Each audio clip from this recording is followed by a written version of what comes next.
Listo. Ustedes ya tienen en la pantalla el material que contiene los tópicos de esta semana, ¿ya? ¿Cuáles son?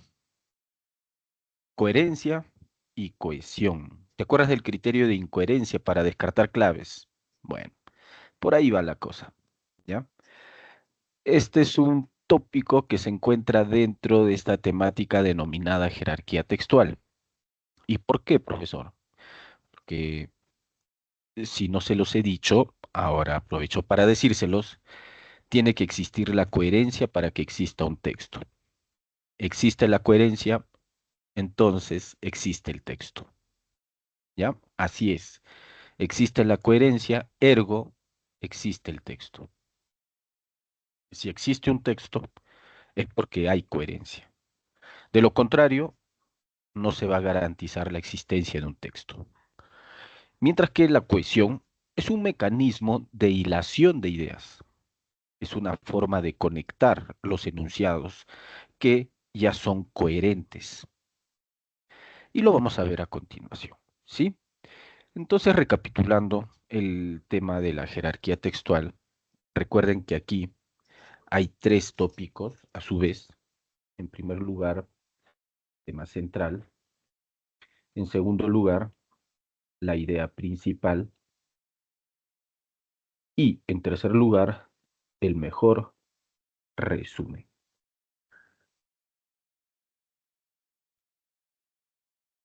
Bien, esos son los tres componentes que forman parte de este tópico mayor denominado jerarquía textual. ¿Ya? Y todo gira en torno a la coherencia que tiene que existir, ¿ya? Todo gira en torno a la coherencia que tiene que garantizarse y la forma de fluir, ¿ya? La forma de fluir del texto se tiene que realizar mediante la cohesión.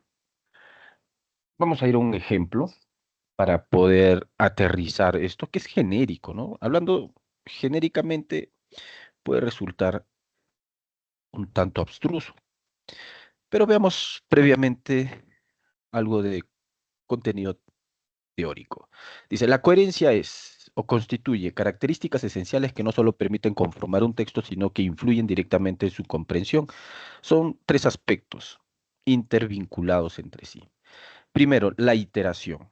Esto es algo que nosotros hemos utilizado para reconocer el tema central, ¿ya? En primer lugar, reconocemos las palabras clave y enseguida reconocemos el tema central, ¿no es cierto? La iteración. Bueno, de repente en esa forma no se te haga familiar esa palabra, ¿ya? Pero le voy a añadir un prefijo para que se te haga familiar. A ver, le voy a añadir el prefijo re. Y ahora sí, esa palabrita se te hace familiar, ¿no es cierto? Ahora sí, no creo que no conozcas el sustantivo reiteración. Sí la conoces. Profe, ¿iteración significa lo mismo? Exacto. Ya significa lo mismo. Son una suerte de sinónimos. Suena mejor iteración, ¿no? O sea, suena mucho más sofisticado. Apréndete ese término, ¿ya? Pero si no quieres generarte problemas, reiteración es lo mismo. Y las palabras clave, ¿te acuerdas? ¿Te acuerdas, no es cierto? ¿O no te acuerdas? Sí, tienes que acordarte. Las palabras clave tienen que reiterarse, tienen que repetirse, tienen que aparecer constantemente desde el inicio hasta el final. ¿M? Tienen un significado global, tienen un significado total. ¿M? Entonces, se dice pues que los temas centrales tienen ese carácter iterativo. Y aquí bien claro lo dice, la iteración de una misma temática o tópico. Esto es lo que garantiza la coherencia, garantiza que las ideas no se vayan por las ramas, que no se desvíen, ¿ya? Esto permite pues relacionar el contenido total del texto, total, acuérdate, ¿no? Las preguntas de jerarquía textual evalúan la totalidad del texto. Ahí está bien claro. Estamos hablando del eje temático, el eje temático, ¿ya? como siempre te voy a indicar, te voy a reiterar, eso es la médula, ¿ya? Lo medular. Algunos estudiantes tienen dificultades con esta palabrita, ¿ya? Hoy se acabó esa dificultad. Cuando veas el verbo medular, o el término medular, no es un verbo, ¿no? Perdón, es un sustantivo, no, es un adjetivo, ¿no? Entonces, cuando veas este término medular, eh, ya sabes que se refiere al tema central o a la idea principal. Por otro lado, la consistencia semántica. mm, Voy a pedir que seas tolerante con esta característica de la consistencia semántica, pues tiene que ver con la inexistencia de conflictos entre las ideas. ¿Ya? ¿Por qué te voy a pedir que seas tolerante? Porque existen los textos dialécticos, ¿no? Y sabes que en los textos dialécticos tiene que haber dos ideas principales, ¿no es cierto? Y me vas a decir, pero profe, allí hay dos ideas contrarias, dos ideas que entran en conflicto, ¿no? Que desencadenan un conflicto, profe. Bueno, acuérdate, te estoy pidiendo tolerancia en este sentido, porque la coherencia en los textos dialécticos pasa por el tema central y no por la idea principal. ¿Va? ¿Ok? ¿De acuerdo? Listo. Y la progresión temática, que es algo que constantemente nosotros venimos desarrollando. Claro, no te he dicho que esto se llama progresión temática. ¿En qué consiste la progresión temática? En la anotación de las respectivas glosas que van apareciendo, ¿ya? Son las glosas marginales que constantemente yo vengo apuntando, ¿ya? Sobre el material. Sí, allí se puede evidenciar mejor la progresión temática. Entonces, y es algo que vamos a seguir realizando, ¿de acuerdo? Siguiente diapo. Esto ya es una explicación de cada característica, ¿no? El eje temático, esto es la reiteración, esto le confiere unión, unicidad al texto. La consistencia semántica, que consiste en que las ideas no deben contradecirse, al menos dentro de un párrafo, ¿no? ¿Ya? Esto tiene que ver con los lineamientos.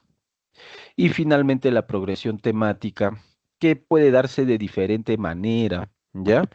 Hay diferentes formas de desarrollar un tema. Por ejemplo, puede ir de lo general a lo particular, de lo particular a lo general, puede tal vez tratarse de ideas generales, puede tratarse de ideas particulares, y así sucesivamente. Hay varias formas. Lamentablemente no nos dedicamos a estudiar la progresión temática. Es un buen tema, es un bonito tema, pero ya es algo que indirectamente abordamos, ¿ya? Es algo que indirectamente abordamos con las anotaciones marginales, que es una práctica que yo te recomiendo hacer, ¿ah? En verdad te recomiendo hacer. Pero bueno, ¿qué más? Listo, listo. Ya, no solamente las ideas deben ser coherentes, sino cada una de las palabras. Por eso este ejercicio exige que identifiquemos palabras que quiebran la coherencia textual. Ese es el ejercicio, ¿ya? Identificar palabras. No nos indican cuántas palabras, pero esta es la dificultad, ¿no? De dejarnos así en el limbo, ya de dejarnos en el limbo con respecto al número de palabras, ¿ya? Y la mera identificación de una palabra ya hace que todo sea dificultoso, pero no es algo que no se pueda realizar. Comencemos. Bien, aquí. Aquí hay una coma, eso significa que es una coma hiperbática. Durante el gobierno de Manuel Odría, ¿ya? Durante el gobierno de Manuel Odría. Esto es un circunstancial de tiempo, así es que al autor le interesa que nos concentremos en esta época, ¿ya? Así es que todos tus conocimientos del gobierno de Manuel Odría tienen que activarse. ¿Qué pasó durante esa época? Se implementaron diversos programas enfocados principalmente en el desarrollo económico e infraestructura del país. Punto. Bien. Como te digo, siempre hay que realizar anotaciones marginales, ¿ya? Mm, bueno, aquí el margen es breve, esto se llama margen, ¿ya? Y la glosa es lo que escribimos en estos márgenes, a eso se le denomina glosa, ya que en este caso son glosas temáticas que nos permiten identificar el desarrollo temático desde la inicial mayúscula hasta el punto final. Así es que en este caso, el tema es, ¿cuál es el tema? Vamos a darle forma de tema, ¿no? Los diversos programas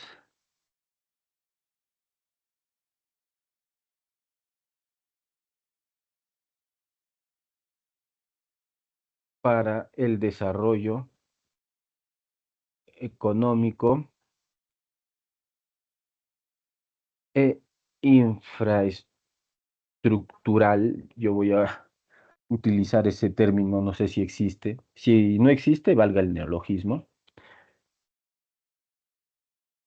durante el gobierno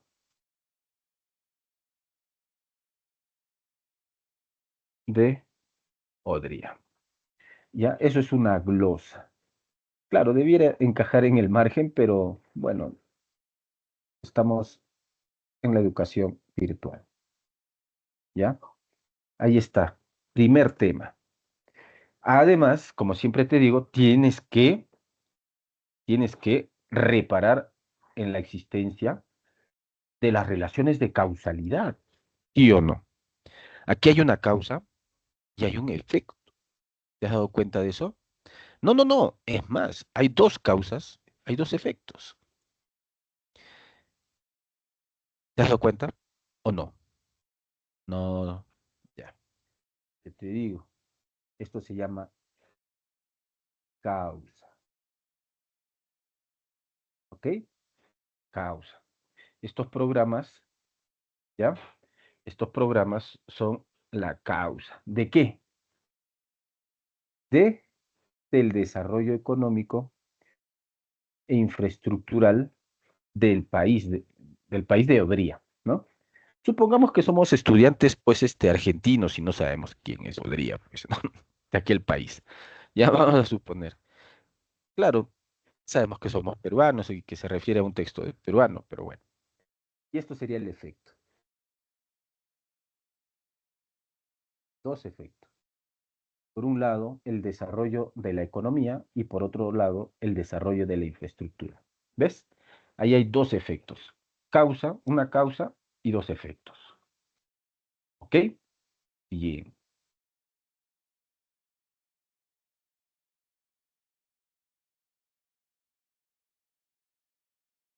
ahí estamos. ¿Qué más?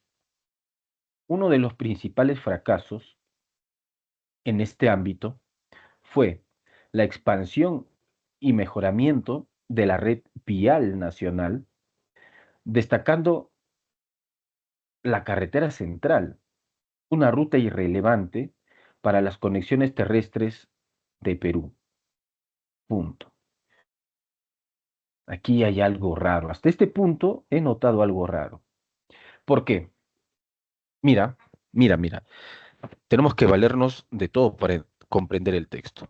Esta es una causa, la implementación de diversos programas, ¿no? ¿Para qué? Para el desarrollo.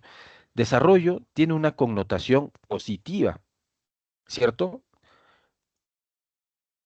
Tiene una connotación positiva, ¿ya?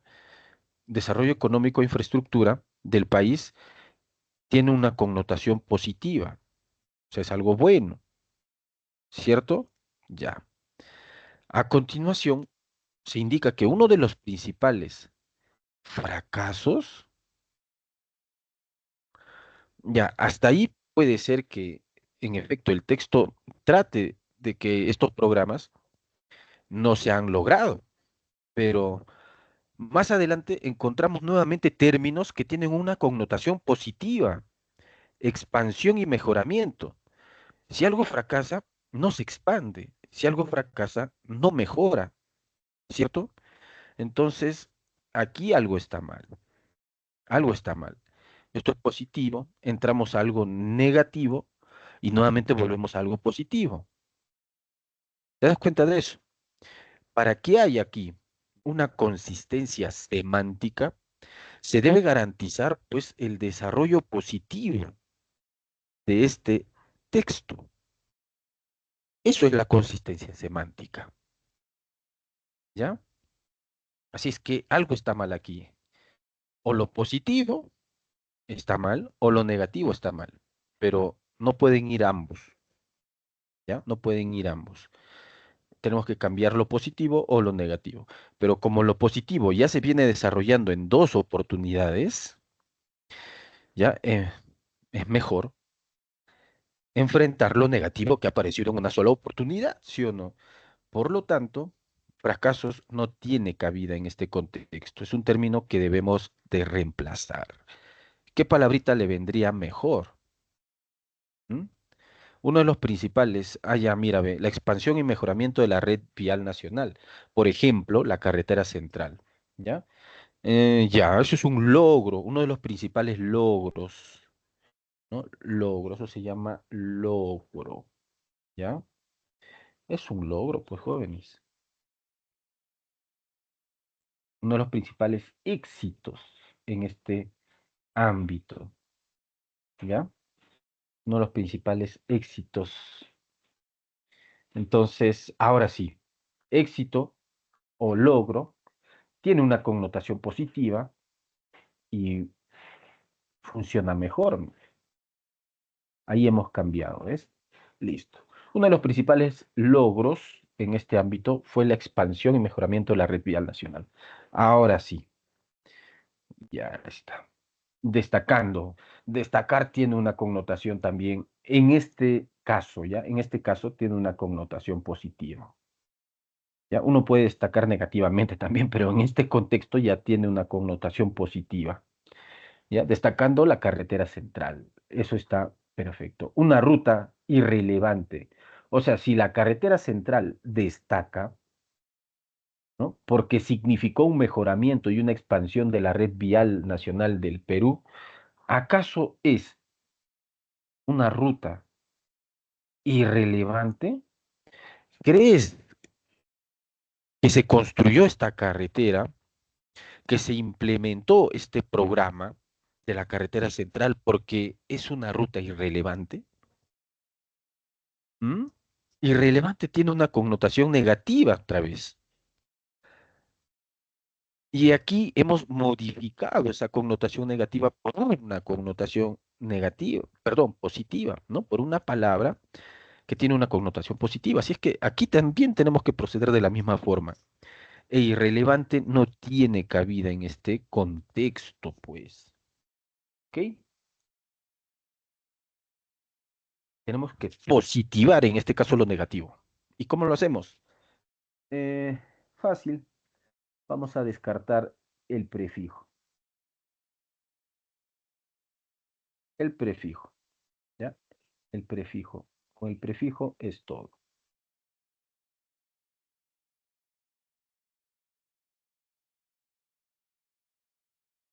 Listo. Ahora sí. La carretera central. Por ejemplo, la carretera central. Una ruta relevante. Ahora sí, tiene una connotación positiva. Sí. Ahora sí. Claro, si algo es relevante es porque es importante. ¿Ya? Ahora sí, se volvió positivo. ¿Te das cuenta cómo es consistente el texto en lo positivo, en lo bueno, en lo bonito? ¿Sí o no? ¿Cómo va mejorando el Perú durante el gobierno de Manuel Odría? Eso significa, pues. Entonces aquí, ya sabes, la glosa es, ¿no? Eh, los logros en la red vial, ¿no? Logros en la red vial del Perú, ¿ya?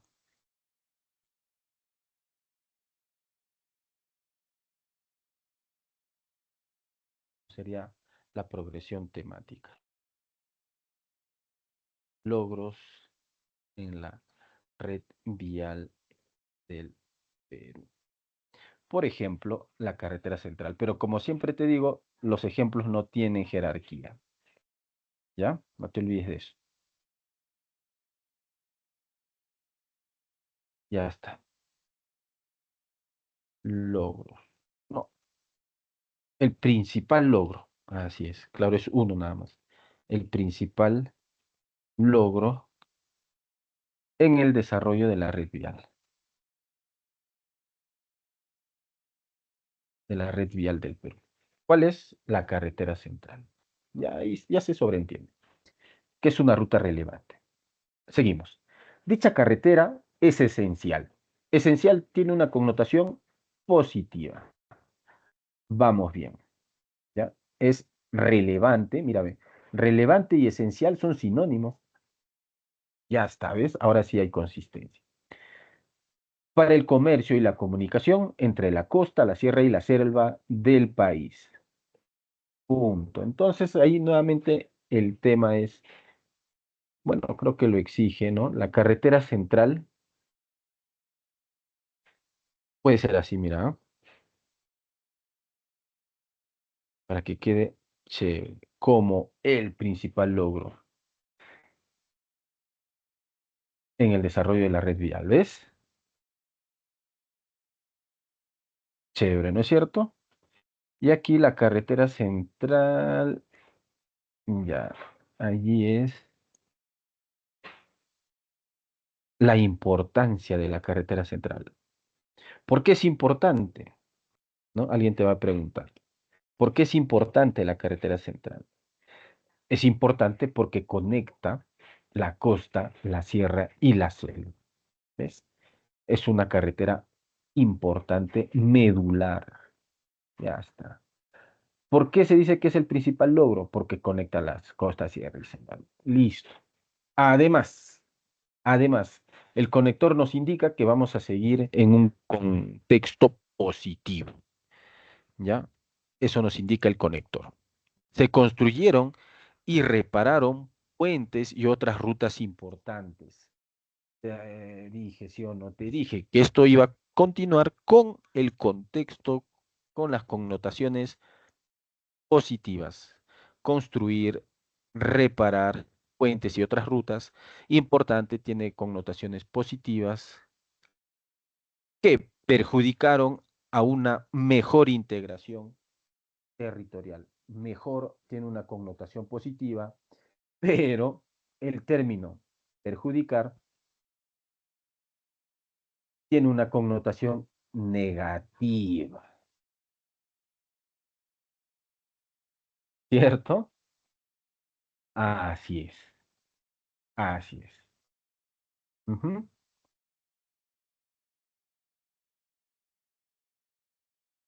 Tenemos que reemplazar, pues, esa palabrita, inevitablemente. ¿Por qué? Porque aquí el tema, más allá de la carretera central, es el mejoramiento, ¿no? El mejoramiento de puentes y otras rutas de la red vial del Perú. Es una connotación totalmente positiva. Y perjudicar no puede ser, pues, no. ¿Qué podemos escribir ahí en vez de perjudicar?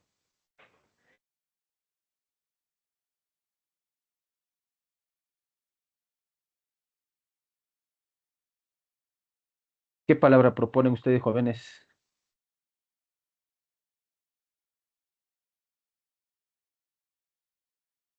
Contribuir, contribuir. Contribuir, suena bien esa palabra, ¿eh? Que contribuyeron. Vamos con esa palabrita entonces.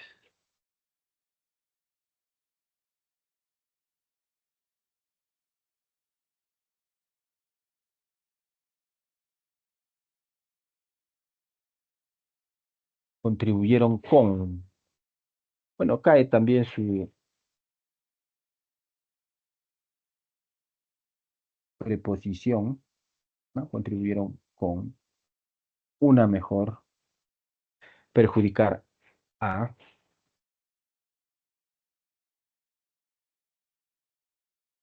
y listo. Ese constructo ya tiene pues una connotación positiva. Listo. Ya está.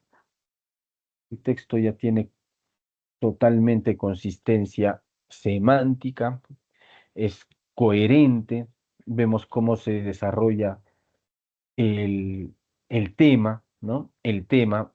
¿Cómo ha sido el desarrollo, profe?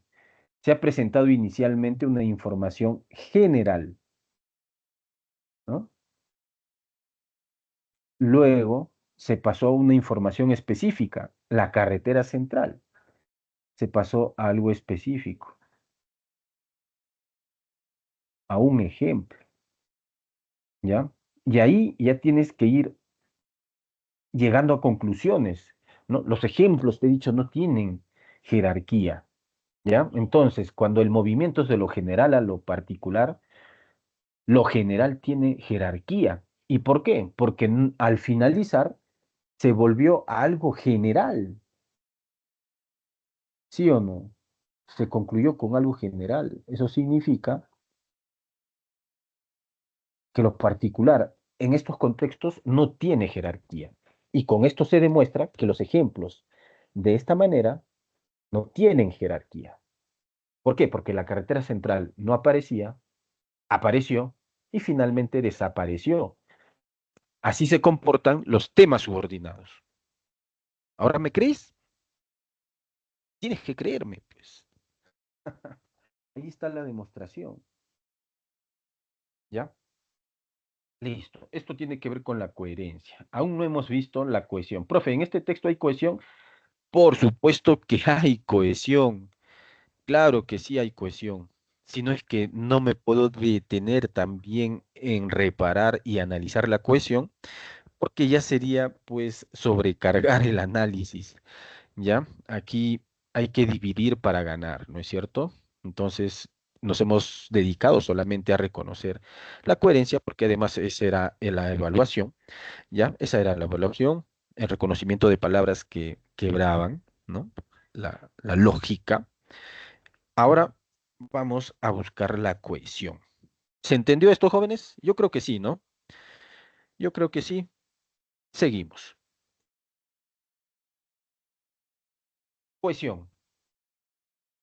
¿Qué es la cohesión? Los diversos enunciados que componen un texto deben estar cohesionados, o sea, unidos. ¿Ya? Claro, si hay coherencia, tiene que haber cohesión también. ¿Ya? Si hay unidad, tiene que haber cohesión. Lo que implica interdependencia entre los enunciados. Existen dos mecanismos. En realidad hay más. ¿Ya? En realidad hay otros mecanismos. Pero se presentan dos mecanismos, ¿ya? Los cuales son pues una muestra de la cohesión. ¿Cuáles son esos dos mecanismos? Las anáforas y las catáforas. Profe, suena a poesía. Sí, ¿no? Sí, pues suena a poesía, pero no es poesía, ¿ya? Pero más o menos por ahí va el razonamiento, por ahí va la lógica, ¿ya? Las anáforas textuales, que son las referencias a un elemento que ya aparecieron. Ya, cuando pienses o escuches anáfora, ¿no? Eh, anáfora significa antes, apareció antes, apareció antes, ¿ya? Antes, ¿ok? O sea, es un mecanismo retroactivo, ¿ya? Es retroactivo, es una referencia retroactiva, ¿de acuerdo? Como bien se indica ahí, es un elemento que ya apareció. Mientras que las catáforas, ya las catáforas son lo opuesto, ¿ya? No apareció antes, sino aparecerá. Si no es antes, después.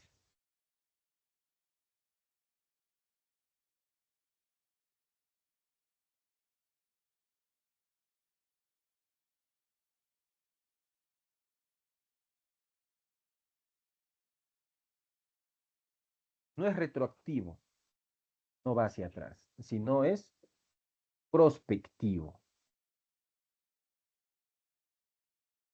Se adelanta a los hechos, pues. ¿Ya? Es prospectivo. Las catáforas textuales son las referencias a un elemento que se mencionará después, posteriormente. ¿Ya? Ahí está bien claro. Vamos a los ejercicios. A ver, aquí están los ejemplos, ¿no? Las anáforas y catáforas normalmente tienen que ver con las frases nominales. Ya, eso sí te lo voy a adelantar. O eso sí te voy a decir. Ya, la anáfora y catáfora tienen que ver con frases nominales y pronombres. Frases nominales y pronombres.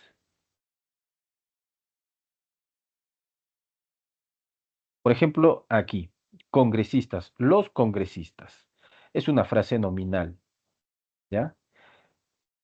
Los congresistas carecen de voluntad política. Entonces, para no volver a mencionar a los congresistas, se le reemplaza con un pronombre. En este caso, ellos, ¿ya? Ellos. Y ahí está, eso es la anáfora. Ellos, el pronombre ellos es la anáfora de la frase nominal los congresistas. Así se dice, ¿ya?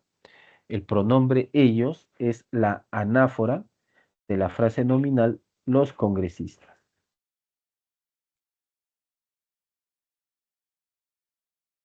Y es un mecanismo, pues, que garantiza la, la no redundancia de ciertos elementos sintácticos, ¿ok?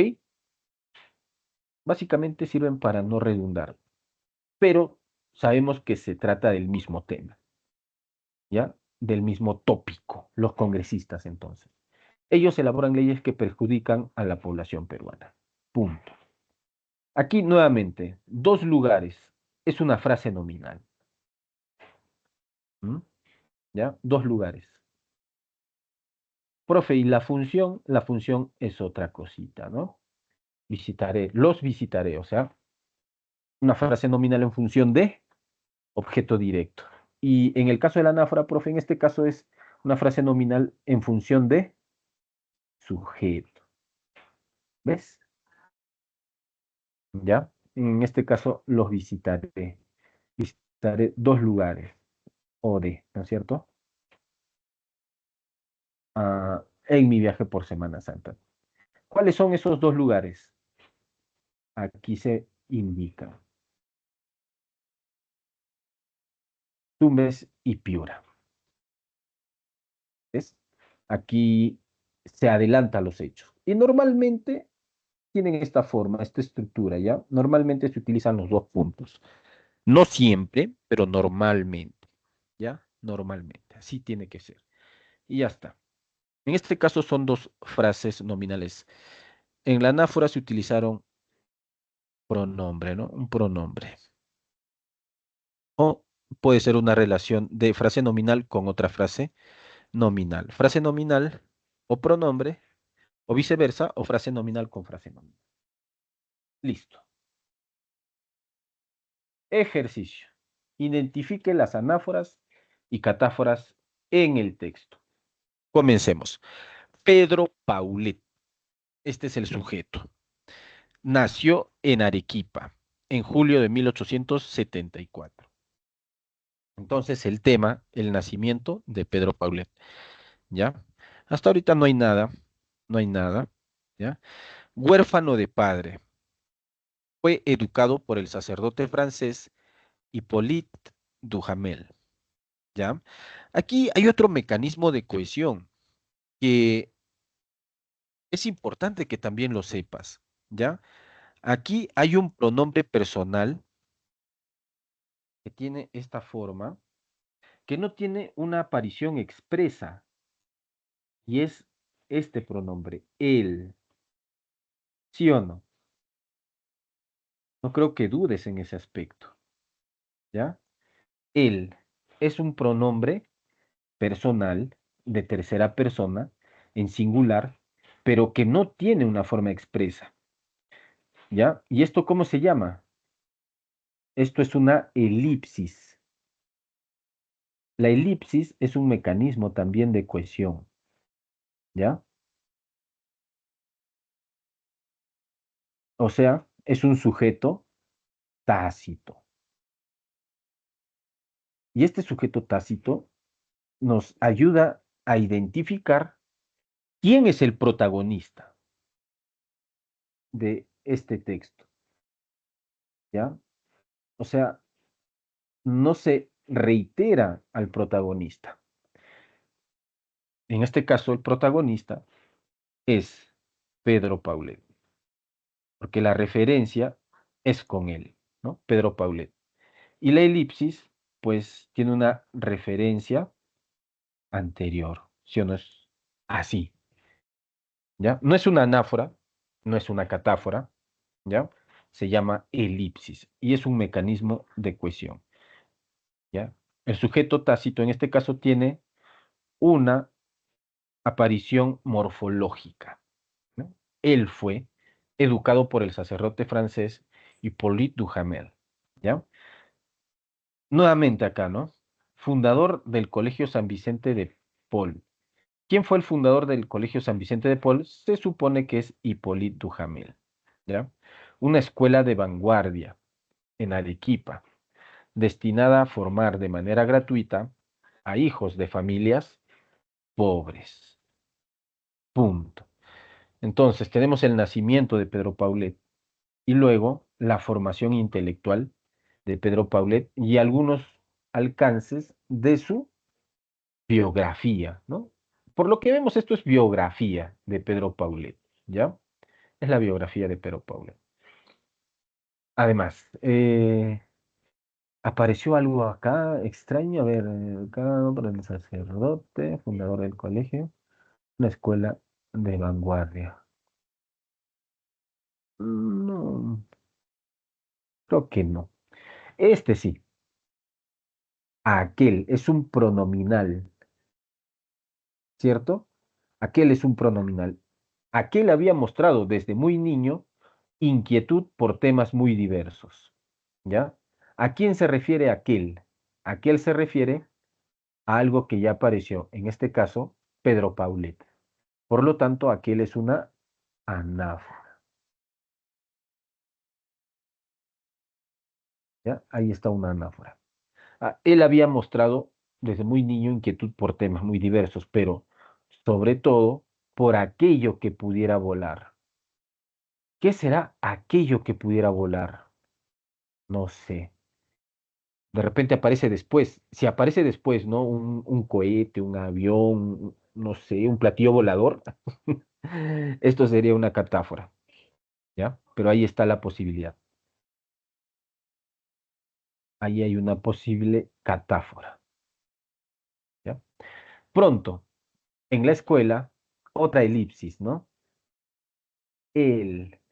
Y con esto ya nos queda claro que el protagonista es Pedro Paulet, ¿no? Ya con esto queda clarísimo. O sea, el texto no tiene que ver con este sacerdote francés Hipólito Jamel, ¿no? Ni con el colegio, ni con Arequipa, ni con 1874, sino con Pedro Paulet. Él es el protagonista. Él accedió a los libros de un autor de ciencia ficción de moda, que llegaron por auspicio de Duhamel. ¿De quién se trata? De Julio Verne. Ah, ya. Entonces vemos esta estructura. Dos puntos. Eso hace que el autor de ciencia ficción de moda se refiera a Julio Verne. ¿Y qué acaba de aparecer? Acaba de aparecer una catáfora.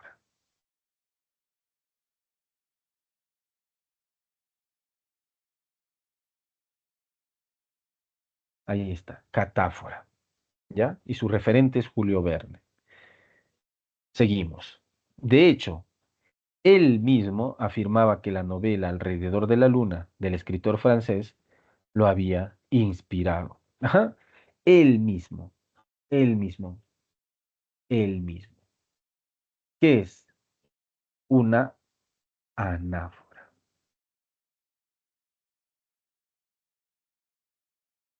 Aquí apareció otra anáfora. él mismo, ¿ya? Y escritor francés. ¿Funciona así? ¿A quién se refiere? A Julio Verne, ¿sí o no? Aquí está su referente. Y él mismo se refiere a Pedro Paulet, ¿ves? Entonces, esta es una anáfora nuevamente, ¿ya? Lo había inspirado, lo había inspirado a él, ¿no? ¿A quién? O sea, Julio Verne inspiró a Pedro Paulet, ¿ves? Aquí hay otra anáfora.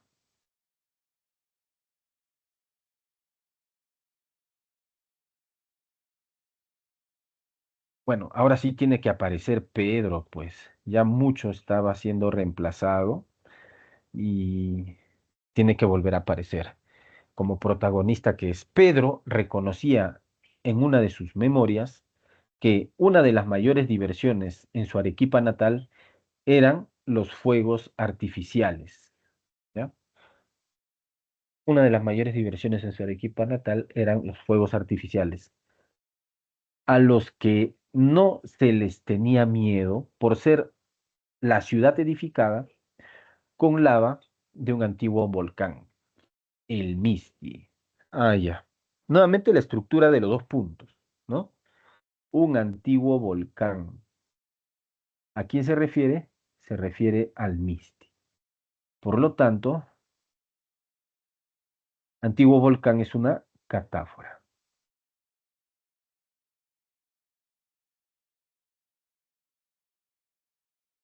¿ya? Y su referente es el Misti. Ahí está. Bien ahí.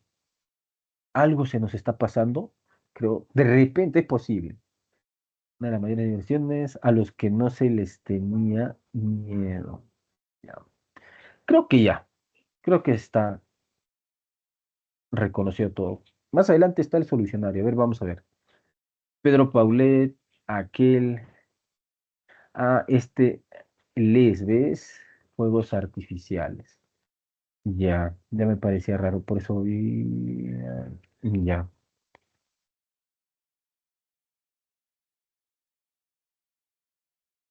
Y pues no se les temía a ellos, ¿no? No se tenía miedo a ellos.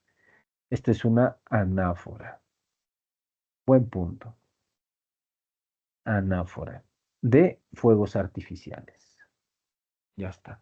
A ver, ¿qué más? Pedro Paulet, sí, aquel sí lo descubrimos. Autor de ciencia ficción, sí, también lo reconocimos. Él mismo también lo reconocimos. Memorias, fuegos artificiales y les también lo reconocimos. Y antiguo volcán Misty también lo reconocimos. Y no apareció el referente de aquello que pudiera volar, ¿no? Lamentablemente. ¿Ya?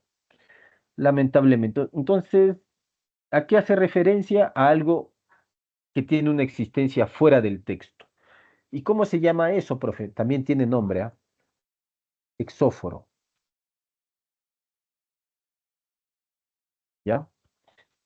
Anáfora, catáfora y exóforo. O exófora, le dicen algunos, ¿ya? Tiene una referencia no dentro del texto, sino del texto para con un elemento que existe fuera del texto. Ya está. ¿Qué tal? Y además te he enseñado que las elipsis son importantes, ¿no? Para cohesionar el texto. Ya, basta. ¿Algo más? B. Hay preguntas de opción múltiple. Mm, Bueno, habrá que desarrollarlo. Uno, la intención principal. Tú ya sabes que esto tiene una evaluación global, ¿no es cierto? Listo. Del autor es, bueno, palabras clave de este texto. Eso es importante, ¿no? Palabras clave. Pedro Paulet, biografía, ¿no? Pedro Paulet, biografía de Pedro Paulet, ¿ya? Biografía. Julio Verne, ¿no? ¿Qué significa Julio Verne para Pedro Paulet? ¿Qué significa? Significa, pues, un inspirador, ¿ya? Eso es. ¿Cómo llegó Julio Verne a la vida de Pedro Paulet? Julio Verne. ¿Ves? La forma como Julio Verne llegó a la vida de Pedro Paulet. ¿Cómo llegó? Gracias al sacerdote francés Hippolyte Duhamel. Ya está. Vamos entonces. Incluso Hippolyte podría ser, ¿no? El sacerdote.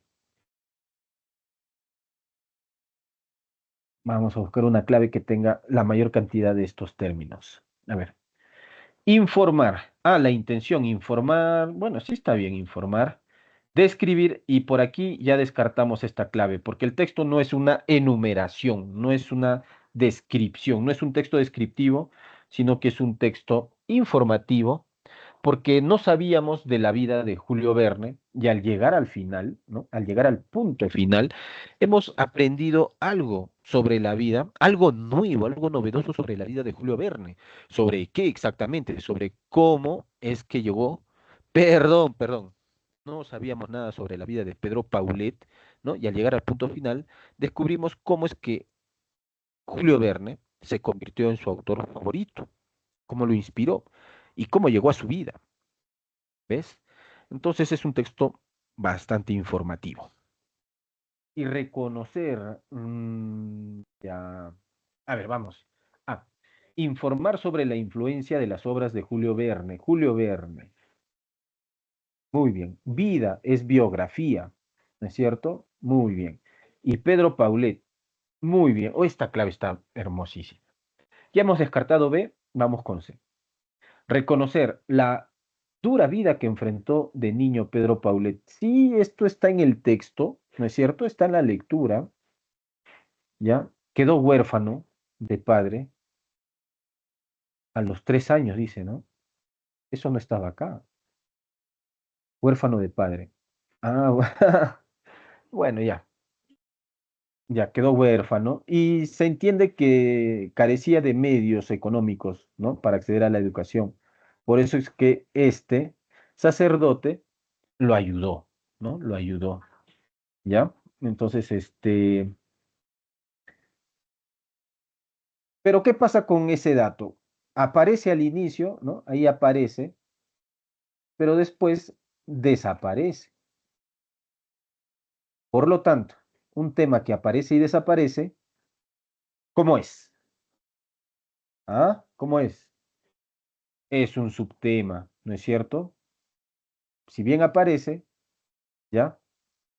Desaparece. Y su éxito en la adultez, oh, no, empezó bien, terminó mal, ¿no? Ese es el criterio. Empezó bien, pero terminó mal. ¿Y por qué terminó mal? Porque hay un dato incoherente acá, su éxito cuando fue adulto. Eso es incoherente. ¿Y por qué es incoherente, profe? Porque no está en el texto, pues. No hay en el texto. Y ya está. Se descarta esta clave. Por lo tanto, solamente esta tiene que ser la respuesta correcta. No hay otra. No hay otra que le haga sombra. Número 2. Es inconsistente afirmar que Pedro Paulet, ya, de ahí se parte, ya, de Pedro Paulet. De ahí siempre hay que partir. Es inconsistente, eso quiere decir que es falso, ¿ya? Es falso. Esta es una pregunta simple, ¿ya? Es una pregunta de incompatibilidad simple, porque nosotros tenemos que completar, ¿no? Una información con respecto a Pedro Paulet con las alternativas. A ver, Pedro Paulet, ¿recibió influencia francesa en su educación? Por supuesto que sí, ¿verdad? Eso es cierto. ¿Por qué? Porque hay un sacerdote francés, ¿no? Que lo estimuló con las lecturas de Julio Verne, ¿ves? Y ya está. Estamos buscando la información falsa, entonces este enunciado que es verdadero se descarta. P. Pedro Paulet descendía de una familia carente de economía. Esta es una buena conclusión, ¿no? Es una buena conclusión. Claro, podemos deducir esa información, ¿verdad? Él quedó huérfano de padre a los 3 años, ¿no? Además, esta es la premisa uno, ¿ya? Premisa uno, quedó huérfano de padre a los 3 años. Luego aparece este sacerdote francés, es la premisa 2, ¿ya? Premisa 2. Y aparece que se educó en este colegio San Vicente de Paul, donde se formaban, ¿no?, los hijos de familias pobres. Ahí está la premisa 3. Por lo tanto, ¿no?, gracias a estas tres premisas podemos llegar a la conclusión de que Pedro Paulet, pues, tenía problemas económicos cuando era niño. ¿Mm? Es un proceso de inferencia, es una buena deducción. Entonces, descendía de una familia carente de economía, eso es verdad, es una buena conclusión. Ya las conclusiones obtenidas mediante inferencia deben ser verídicas. Por lo tanto, se descarta y eso hace que la clave tenga que ser casa. Quedó desamparado de sus padres. Claro, esta tiene que ser, pues esto es falso. ¿Ya? Es falso. Esa es la clave, pues. ¿Por qué, profe? Porque aquí hay una pluralidad. Sus padres, ¿no? Mientras que en el texto se indica que quedó huérfano de padre, una singularidad. ¿Mm? ¿Ya? La fecha está bien porque aquí se indica los 3 años. Entonces, 1874 más 3 son 1877, ¿sí o no? Eso está bien, pero aquí la pluralidad es lo incompatible, lo inconsistente. Y esto se llama tergiversación. ¿Por qué? Porque en el texto se indica que es uno, pero aquí en la clave aparecen dos. Y es una deformación de la información del texto. Ya está. Las tergiversaciones son incompatibilidades. Y ya está. ¿Hay algo más? Nada más. Nada más, jóvenes. Hasta aquí. ¿Hay alguna pregunta?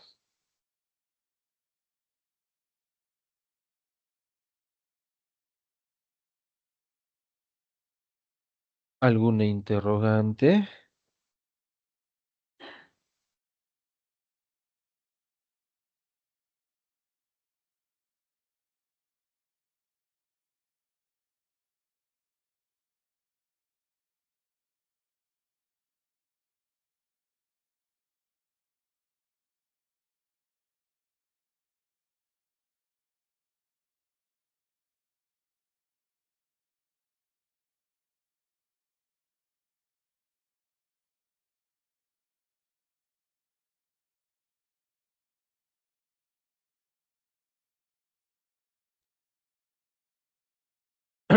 Creo que ninguna pregunta.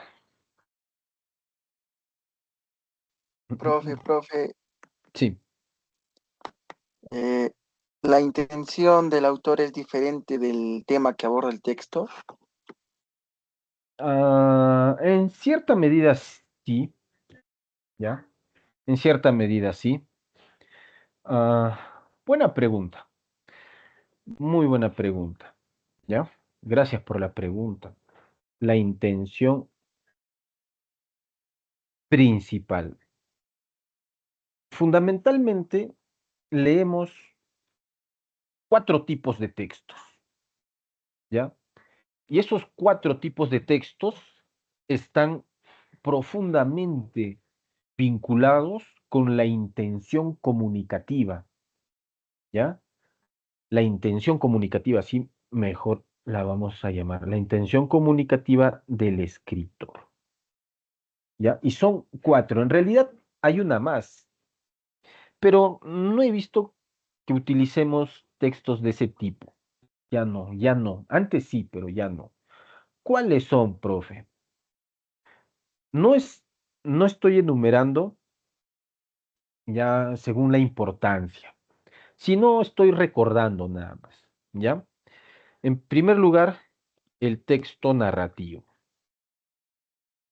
¿ya? El texto narrativo. ¿Cuál es la intención en un texto narrativo? Aquí la nomenclatura tiene que ver con la intención, ¿ya? La intención en un texto como un narrativo, la intención principal en un texto narrativo es narrar. Pero ahí no debe quedar, pues, la historia, porque eso es muy obvio, ¿sí o no? Vas a decir, pero, profe, obvio, pues, eso es una perogrullada, profe, ¿no? Claro, es una perogrullada, yo lo sé, eso es algo manido, es algo trillado lo que usted me está diciendo, profe. Parece el chavo usted, profe. Yo sé que me vas a decir eso, pero no, no debe quedar ahí. No debe quedar ahí, ¿ya? ¿Por qué, profe? Y te lo voy a decir, ¿ya? Y te voy a compartir la pantalla, mejor la pantalla, ¿ya? A ver, a ver. Porque esta es una tarea que debes de realizar, ¿ya? Ahí está. Te estoy compartiendo la pantalla. Esto es un diccionario cualquiera. Tú puedes utilizar cualquier diccionario que se te plazca. Vamos a utilizar un acá, los sinónimos. Entonces, narrar. Tu tarea tiene que ser esto: aprender la mayor cantidad de sinónimos de narrar, ¿ya? Contar, relatar, referir. Y aquí, ojo, no siempre va a aparecer una palabra acertada. Esto ya es realizar lectura crítica, detallar. Mm, no puede ser detallar y menos describir. Eso es parte de un texto descriptivo, ¿ya? ¿Ves? Esa debe ser tu tarea. Por lo tanto, entonces ya has aprendido que contar, relatar, referir. Contar en el hecho de narrar un cuento, pues. Contar, referir, ¿ya? ¿Y en qué te va a ayudar esto? Te preguntarás. Te va a ayudar, pues, a ampliar tu vocabulario y a ser mucho más específico en tus referencias. Por ejemplo, cuando te dejan un texto para exponer, ¿no? Normalmente el estudiante dice lo siguiente, ¿ya? El texto habla de, esta lectura habla de, y se la pasa mencionando el texto habla. ¿Qué? ¿Acaso no has aprendido más palabras? ¿Qué acaso tu profesor de lenguaje, tu profesor de habilidad verbal, tu profesor de razonamiento verbal no te ha enseñado a reconocer la intención comunicativa de un texto? Para que te la pases diciendo el texto habla de, el texto habla, ¿no? Y a veces cambian por un sinónimo y dice, el texto dice que, ¿no? El texto dice. Yo sé que es una bonita metáfora, que es una metáfora, ¿ya? Pero no te la puedes pasar todo el rato expresándote de esa manera, pues. ¿Ya? Es una cuestión de precisión léxica. Y eso pasa por averiguar, por describir. Ya sabes que detallar y describir, ¿ya? Por investigar, perdón. Pasa por investigar, ¿no? Por estudiar. Entonces, detallar y describir no tienen cabida acá. Esto está mal, pues, ¿ya? Ya está siendo crítico. Historiar, sí. Novelar, reseñar, escribir, exponer, tampoco, ¿sí o no? Porque exponer es parte de un texto expositivo. Ya está, ¿ves? Historiar, novelar. Bonitos verbos. Vas aprendiendo verbos, ¿no? Historiar, ¿ya? Novelar, etcétera, ¿ya? En casa aprendes más sinónimos. Y ya creo que me has entendido la idea, ¿no? ¿ya? Entonces, otro tipo de texto es el texto descriptivo. ¿M? Y aquí la intención principal es, obviamente, describir, oh, vas a decir "Oh", otra vez, ¿sí o no? Pero ya sabes que no se trata del reconocimiento de lo trillado para quedarte ahí, sino que es el reconocimiento de lo trillado para superar eso, ¿sí o no? Entonces vas a tu diccionario y escribes, describir.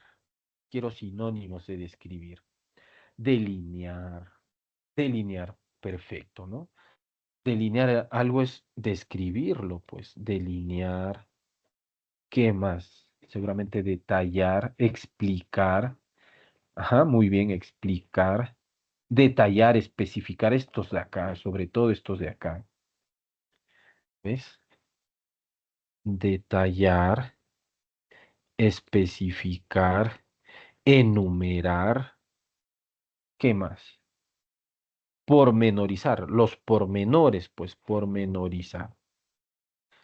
¿Entiendes? Entonces, sí, es una evaluación diferente, pero que de fondo también pues se relaciona con, con la temática, ¿no? ¿Ya? El otro texto es el texto expositivo o informativo, ¿ya? Y finalmente el texto argumentativo. Y te menciono el otro tipo de texto, ¿no? El texto dialógico, para que lo sepas. ¿Cuál es la intención ahí? Dialogar. Cuando veas un diálogo, así como las obras de Aristócles, alias Platón, ¿no? O la obra El Fausto, las obras de teatro son textos dialógicos porque lo que se privilegia ahí es el diálogo entre los personajes, ¿ya? Y así. Entonces tu tarea va a ser averiguar, pues, sinónimos de exponer, informar, argumentar y saber dónde incluir esto de acá, explicar y reseñar, porque tienes que investigar, pues, tienes que investigar. Y aquí ves, aparecen más todavía, identificar, dibujar, explicar, exponer, pintar y relatar. Claro, en un texto descriptivo hay varias formas de describir, ¿no? Un texto descriptivo, por ejemplo, es retratar, ¿no? Eh, formular un retrato, formular el retrato de una persona, ¿no? Especificar cómo son sus ojos, cómo son sus labios, su nariz, su frente, la forma de su rostro, el cabello, ¿no? Entonces el autor está retratando a un personaje, ¿m? Y pormenoriza sus características. Ya no dices, el autor habla de las características de un personaje, ¿no? De las caras de un personaje. No, ya no, pues. Tienes que superar esa etapa, pues, primariosa, ¿no? Esa etapa elemental, ¿ya? De eso se trata. Entonces, en efecto, la intención comunicativa es otra forma de evaluación que tiene que ver con la jerarquía textual, pero que se basa en la información vertida en él, ¿ya? Y cómo es que el autor, pues, trata esa temática. ¿Sí? Muy bien, gracias por esa pregunta. Eso lo vamos a ver más adelante cuando estudiemos la inferencia. Volveremos a este capítulo, ¿ya? ¿Alguna otra interrogante, jóvenes?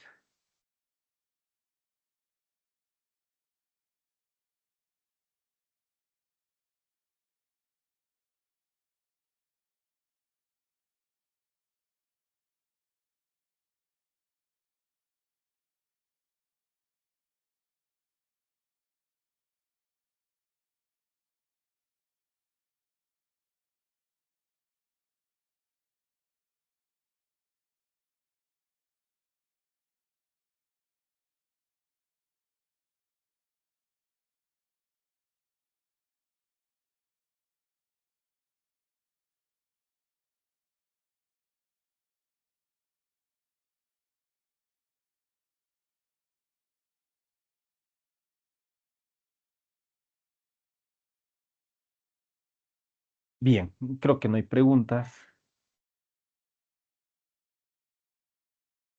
Vamos a dejar de compartir la pantalla para compartir el material.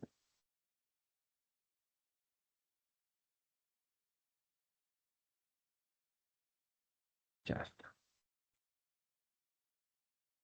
Ya sabemos la teoría.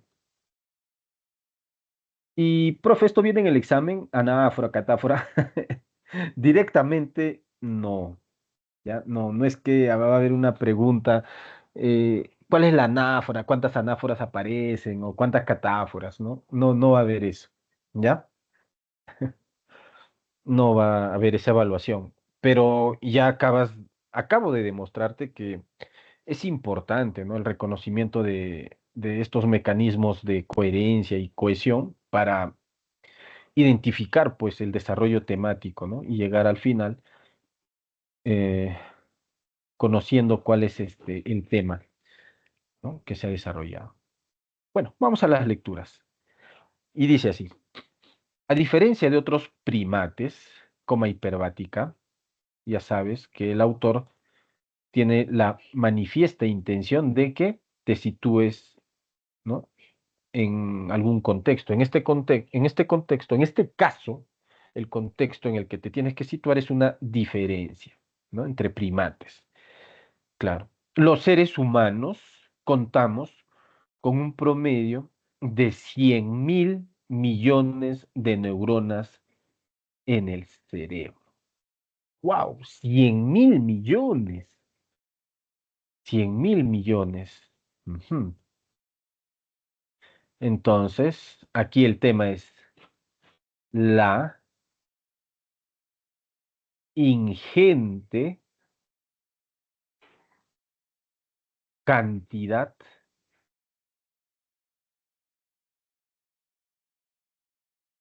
de neuronas.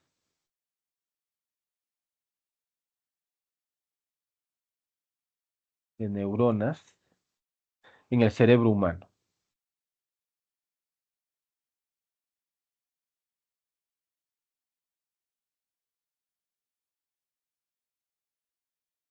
A diferencia de otros primates, ¿no? Eso ya, pues, ya lo dejo ahí, ¿no? Ya lo dejo ahí propuesto, ¿ya?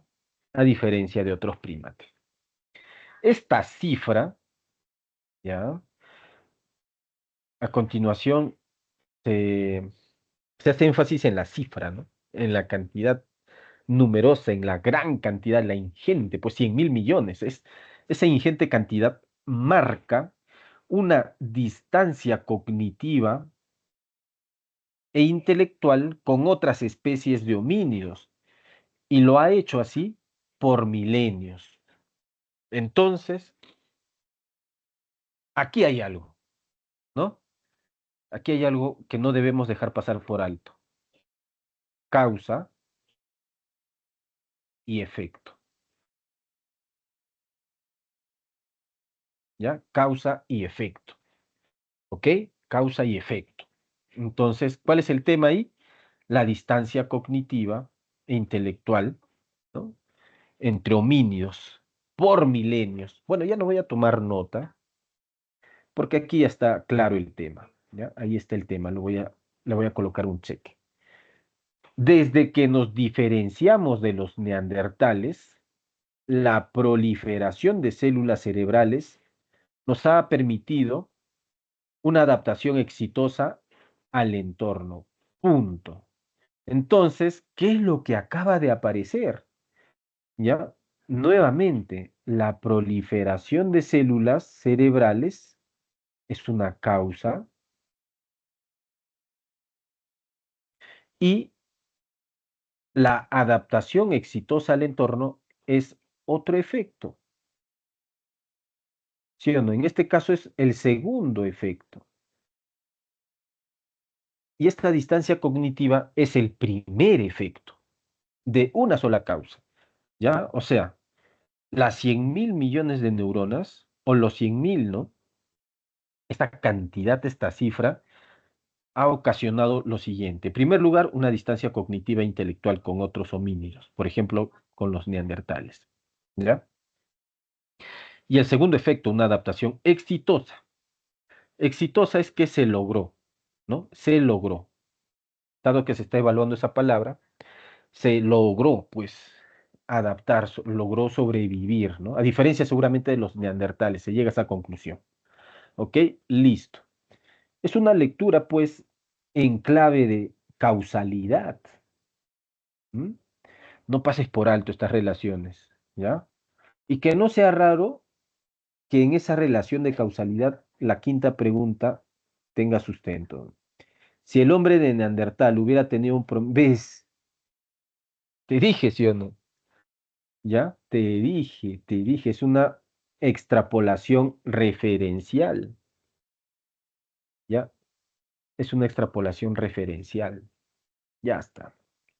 Ya más o menos se vislumbra la respuesta, ¿no? Si el hombre de Neandertal, o sea, el Neandertal hubiese tenido 100.000 millones de neuronas, primera consecuencia, aquí está el primer efecto, se hubiese parecido a los seres humanos, ¿no? En lo cognitivo e intelectual. Se hubiese parecido. No hubiese sido igual, no vayas a responder así. Es posible que tenga un parecido, ¿no? En cuanto a lo cognitivo e intelectual, ¿no? La distancia cognitiva e intelectual hubiese sido, pues, semejante, ¿no? No hubiese habido una distancia, ¿no? O sea, hubiese habido una semejanza cognitiva e intelectual. Esa es. Y la segunda posibilidad es que probablemente, posiblemente, quizás el neandertal se hubiese adaptado exitosamente a su entorno. Bien, ya está. Seguimos con la lectura.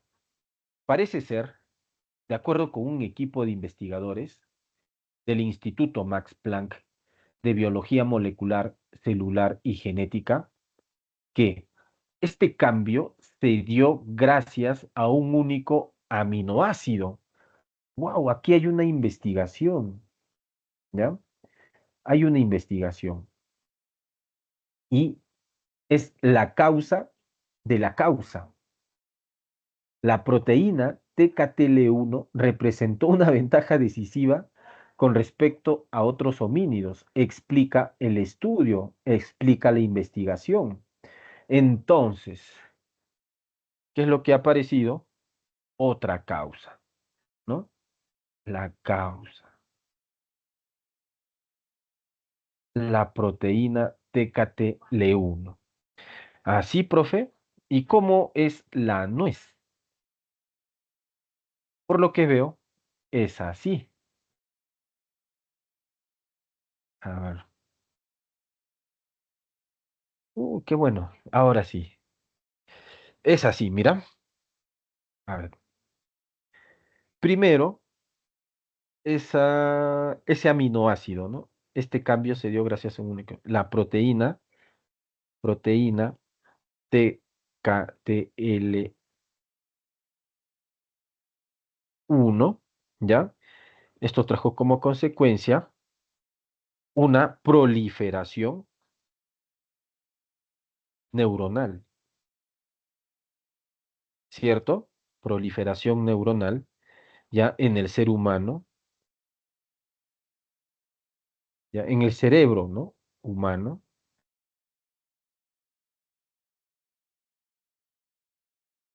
Y a su vez, esto trajo, o esto ocasionó, ¿qué ocasionó? Una diferencia, ¿no es cierto? Uno, distancia cognitiva e intelectual. Y dos, adaptación, adaptación exitosa al entorno. Ujú.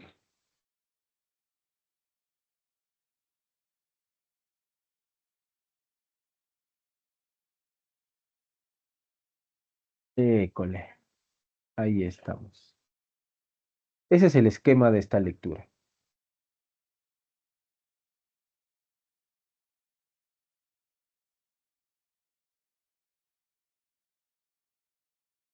¿Ya? Ahí está.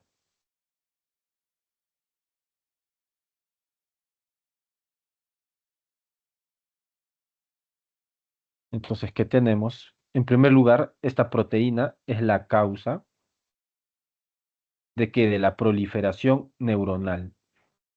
Ahí está el efecto, ¿cierto? Ah, ya, entonces la pregunta de extrapolación tenía que ver, podría también referirse a lo siguiente, ¿no? O sea, si el neandertal tenía pues 100.000 millones de neuronas, es posible que pues haya tenido también en su organismo eh, esta proteína TKTL1, ¿sí o no? Claro, es una buena respuesta, ¿ya? Y por otro lado, este efecto se convierte en una causa, se vuelve una causa para estos dos efectos. ¿Mm? ¿Te das cuenta? Pero, más allá de todo, más allá de lo evidente, sabemos que esta causa, pues, trae como consecuencia estos dos efectos, ¿ya? Está bonita esta lectura, bastante representativa, ¿no? Bastante ilustrativa, ¿ya? ¿Qué más? Esta molécula nos permitió generar muchas más neuronas de las que tenían los neandertales. Claro, ocasionó proliferación neuronal, ¿no? Entonces el tema hasta ahorita es la causa de la proliferación neuronal, ¿no? En el cerebro humano, ¿ya? Los investigadores, hay un énfasis especial en la investigación, ¿no? Los investigadores se muestran convencidos de que el cerebro humano actual no dista mucho de cómo se veía el cerebro de los neandertales, ¿ya? En el pasado. El tamaño, detallan para Science, es prácticamente el mismo, ¿ya? El problema no es el tamaño, sino en la cantidad. La diferencia real radica en la cantidad de neuronas que cada especie pudo desarrollar. Punto. Entonces, el tema aquí es, ¿no? La investigación que hipotetiza que la proteína TKTL1 es responsable de la proliferación neuronal en el cerebro humano, lo cual desencadenó una distancia cognitiva e intelectual y una adaptación exitosa al entorno, a diferencia de los neandertales. Cerrado, ¿no? Y hasta el texto está comprendido en su totalidad. Entonces ahora creo que sí nos podemos enfrentar a estas preguntas de opción múltiple, sin ninguna preocupación, sin ningún miedo. Veamos, primero, el autor del texto afirma principalmente, o sea, es una evaluación global, ¿ya? Que los seres humanos contamos con un promedio de 100.000 millones de neuronas en el cerebro. Sí, esto es verdad, ¿no? Esto es verdad, pero falta algo. ¿Qué falta? La investigación, ¿ya? Faltan los investigadores, ¿no? Falta la hipótesis de cómo se llegó a esta proliferación neuronal, ¿no? La proteína TKTL1, pues, ¿verdad? Es verdad esta alternativa, es compatible, pero parcial. No lo es todo, faltan datos, ¿sí o no? Es una información parcial, lamentablemente, y nosotros buscamos una información global o total, ¿no es cierto? Se descarta. B. El cerebro humano actual no dista mucho en tamaño de cómo se veía el cerebro de los neandertales. Esto también es verdad, ¿ya? Aparece en las postrimerías del texto, ¿ya? Ahí está el tamaño, ¿no es cierto? Ahí está el tamaño. Eso es verdad, ¿ya? Era un tamaño semejante, pero no es lo principal. Aquí lo principal es la proteína TKTL1 que trajo como consecuencia la proliferación neuronal y los dos efectos conse- consecuentes, ¿no? Subsecuentes, ¿ya? De esa proliferación. Es verdadero es compatible, sí, pero es parcial, lamentablemente, ¿ya? Es parcial. Es un subtema, es una idea secundaria, ¿sí o no? Aparece al final, es una idea secundaria, ¿ya? En términos cognoscitivos, el número de neuronas importa más que el tamaño del cerebro. Sí, pero hasta ahora no aparece la proteína TKTL1, ¿ya? Lo cual es una hipótesis bastante interesante, ¿no? Entonces, nuevamente, esto es parcial, ¿ya? Es verdad, es compatible, es una buena deducción, pero es parcial, ¿ya? Estas dos alternativas, por lo que veo, ¿no? Están interesantes porque aparece la proteína, ¿no? TKTL1. Y vamos, la proteína TKTL1 representó una ventaja decisiva en la evolución del cerebro del ser humano. Ya, está interesante, aparece la proteína, bacán. Una ventaja decisiva, claro, o sea, por ejemplo, en cuanto a la adaptación exitosa, ¿sí o no? Eso también está chévere. Pero el tema de la evolución del cerebro ya me parece un poquito alejado, me parece demasiado general, ¿ya? ¿Por qué? Porque si bien la cantidad de neuronas es producto de la evolución del cerebro, el texto se concentra principalmente en qué originó esta proliferación neuronal, ¿no es cierto? Y es algo que en esta alternativa no se resalta, no se indica, no se rescata esa proliferación neuronal. ¿Ves? No se indica que el cerebro humano tenga una cantidad notoria, sobresaliente, ¿no? Sorprendente, de 100.000 millones de neuronas, ¿no? En su cerebro. ¿Ves? No se indica eso. No se puede llegar a esa conclusión necesariamente, ¿ya? Así es que, por descarte, estamos llegando, pues, a la conclusión, ¿ya? Esto es parcial también, ¿no? ¿Cuál es el criterio para descartar esta clave? Es su parcialidad, porque si algo le da pues al hecho de que a la adaptación, ¿no? Adaptación, ¿ya? Al hecho de que el ser humano se adaptó exitosamente, ¿no?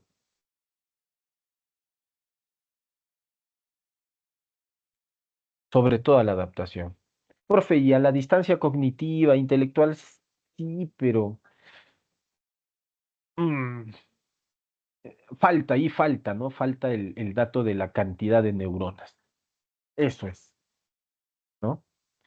A ver, tiene que ser, según un estudio, listo, ¿no? Del Instituto Max Planck.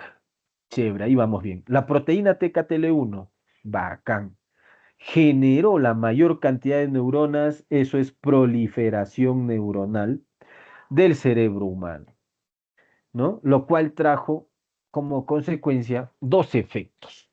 Y eso hubiese sido el colmo de la felicidad, pero hasta aquí está más que bien, ¿ya?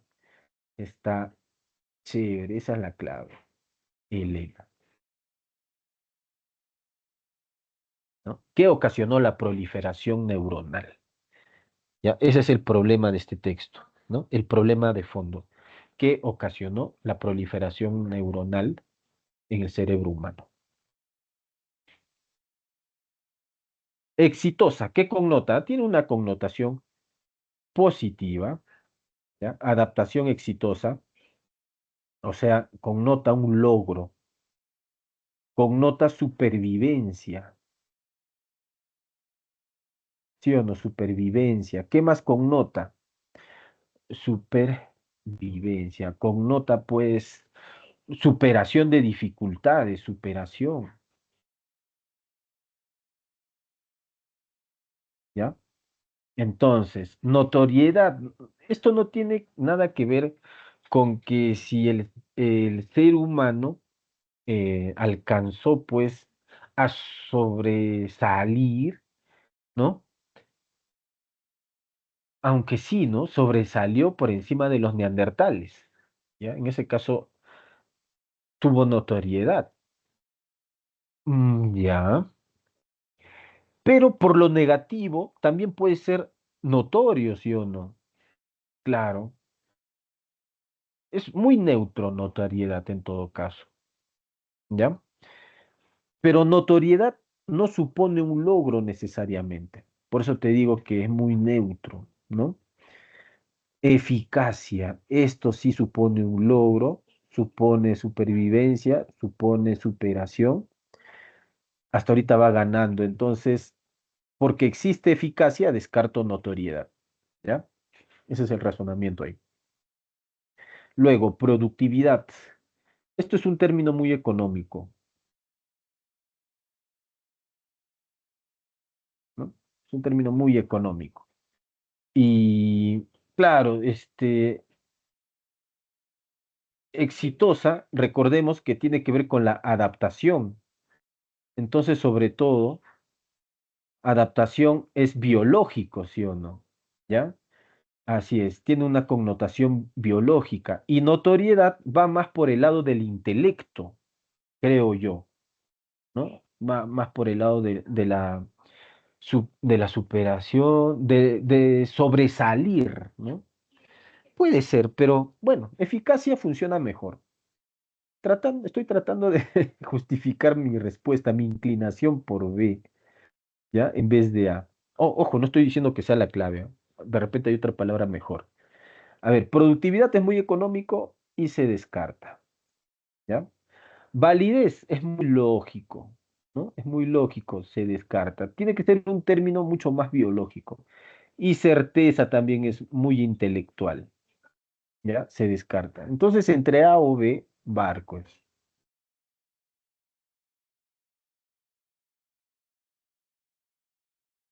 Ya está, barco, ¿ya?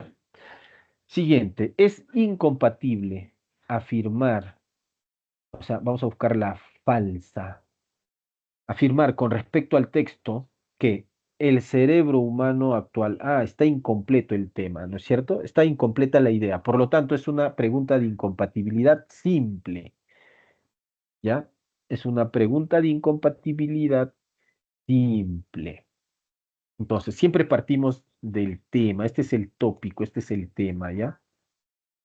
Ahí está. El cerebro humano actual debe su tamaño a la proteína TKTL1 verdadero. ¡Ey! No. Casi piso palito, ¿ah? Casi, casi, casi, casi, casi, casi, casi, casi. Mira, aquí ves, aquí hay una diferencia entre cantidad y tamaño.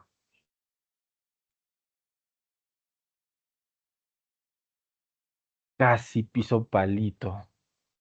Mira, en cuanto al tamaño, ¿ya? Ambos cerebros son parecidos, ¿no? Es prácticamente el mismo, ¿ya? O sea, el tamaño del neandertal, el tamaño del cerebro del neandertal se parece al tamaño del cerebro del ser humano. Son prácticamente lo mismo, ¿ya? Tienen el mismo tamaño, casi el mismo tamaño. La diferencia está en la cantidad de neuronas, ¿ves? ¿Y por qué el ser humano tiene una mayor cantidad de neuronas que el neandertal? Por esa proteína. Entonces la proteína TKTL1 es la responsable de la proliferación neuronal, de la cantidad de neuronas, de la ingente cantidad. Apréndete ese adjetivo, ingente, es enorme, ¿ya? De esa ingente cantidad, más no se relaciona con el tamaño. Pero, profe, ¿cómo puede ser posible eso? Me parece raro. Sí, yo sé que te puede parecer extraño, ¿no? Que en el tamaño sean semejantes, pero que la diferencia sea en la cantidad. Claro, es mucho más masivo el cerebro humano, ¿ya? Que el cerebro del neandertal. eso sí, ya es mucho más masivo. Y eh, es probable que el cerebro del ser humano tenga muchas más rugosidades, mucho más surcos que el cerebro del neandertal. ¿Por qué? Porque esos surcos jóvenes existen porque de esa manera ya el organismo ha encontrado la mejor forma de meter más neuronas en una bóveda craneana relativamente pequeña, ¿ya? Eh, para evitar pues que la bóveda craneana sea enorme, ¿no? Y, esos surcos pues garantizan que haya mayor cantidad de neuronas. Ya, bueno, eso lo investigan después, pero creo que esa es la explicación. Y para responder esto, ¿ya? Que el cerebro humano debe su tamaño a la proteína TKTL1. No, mentira, ¿ya? Mentira, eso es falso, falso. Y esta es la clave, porque se trabaja con la asunción de que hay una y solamente una clave, ¿sí o no? No debe su tamaño, sino debe su cantidad.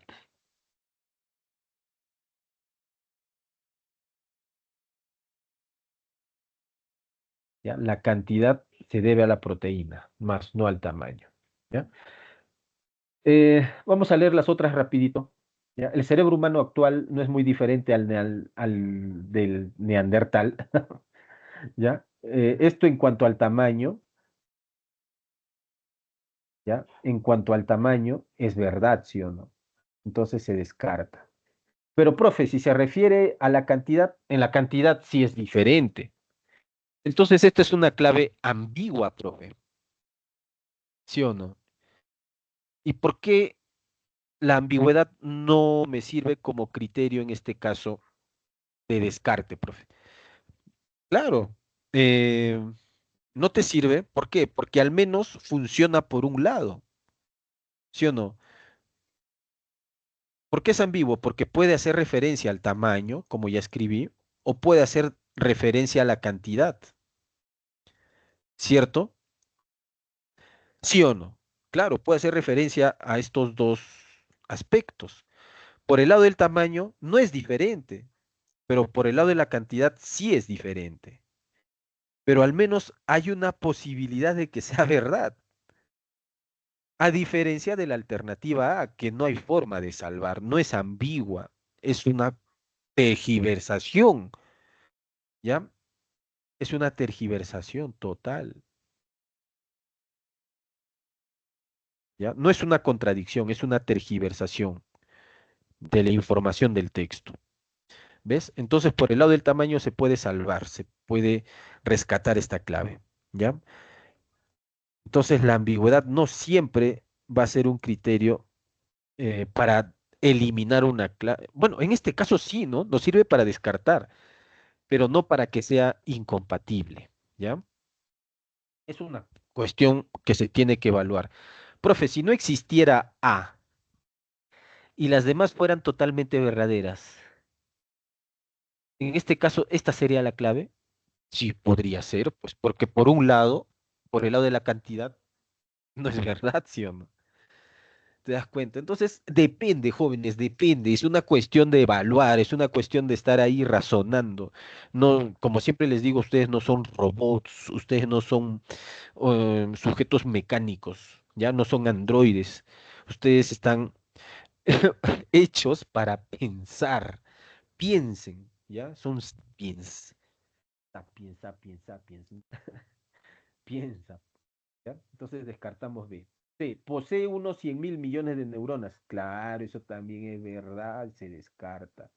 Es neuralmente superior al del neandertal. Eso también es verdad, ¿sí o no? Cognitiva e intelectualmente es superior, es sobresaliente, ¿sí o no? Claro, por ese lado. Y esto le permitió una adaptación exitosa, sí, pero, ya, por eso es que estaba dudando de notoriedad. Pero eso sobre todo tiene que ver con la fama, pues, ¿no? La fama, con el renombre. Ya.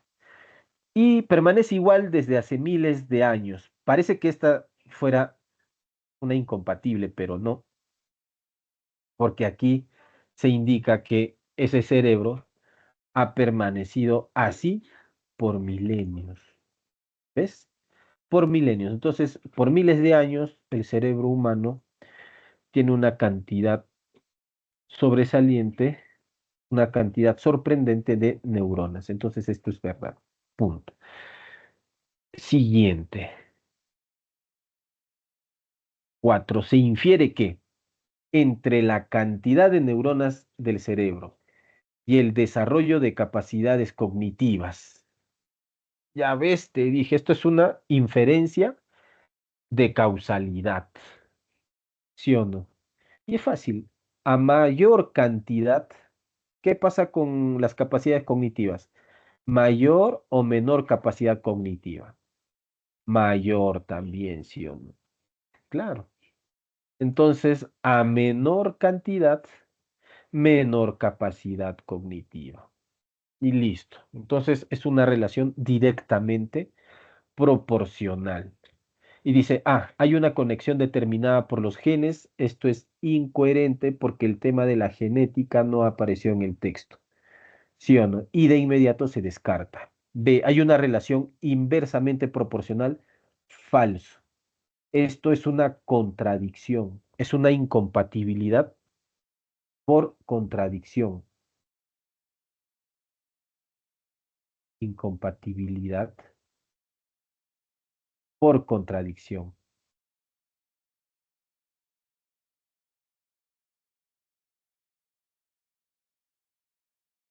Porque no es inversa, es directa. ¿Sí o no?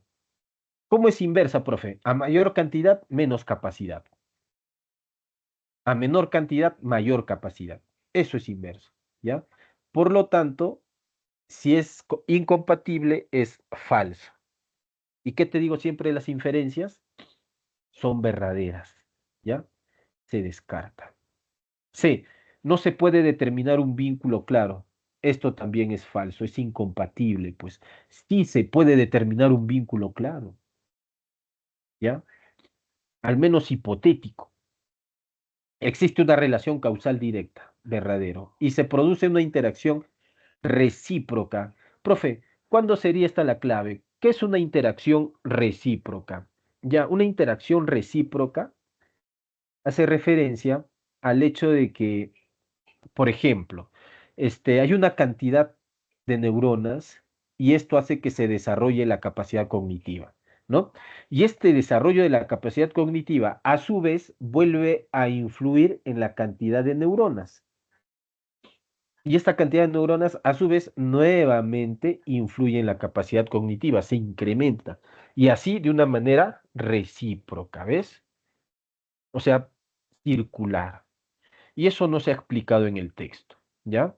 Es una información incoherente. No hay en el texto. Y ya está, descartado. Y la clave tiene que ser dado. No hay otra. Y por último, si el neandertal hubiera tenido un promedio de 100.000 millones de neuronas, ahí la recomendación es que respondas por tu cuenta, ¿no? Uno, ¿qué hubiese pasado? El neandertal hubiese tenido, es posible, ¿no? Así, quizá,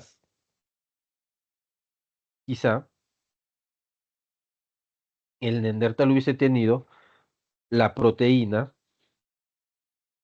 TKTL1, ¿verdad? Esa es una posibilidad. Dos, tal vez, eh, ¿cómo sería en cuanto a lo cognitivo? Tal vez no hubiese habido mucha diferencia, ¿ya?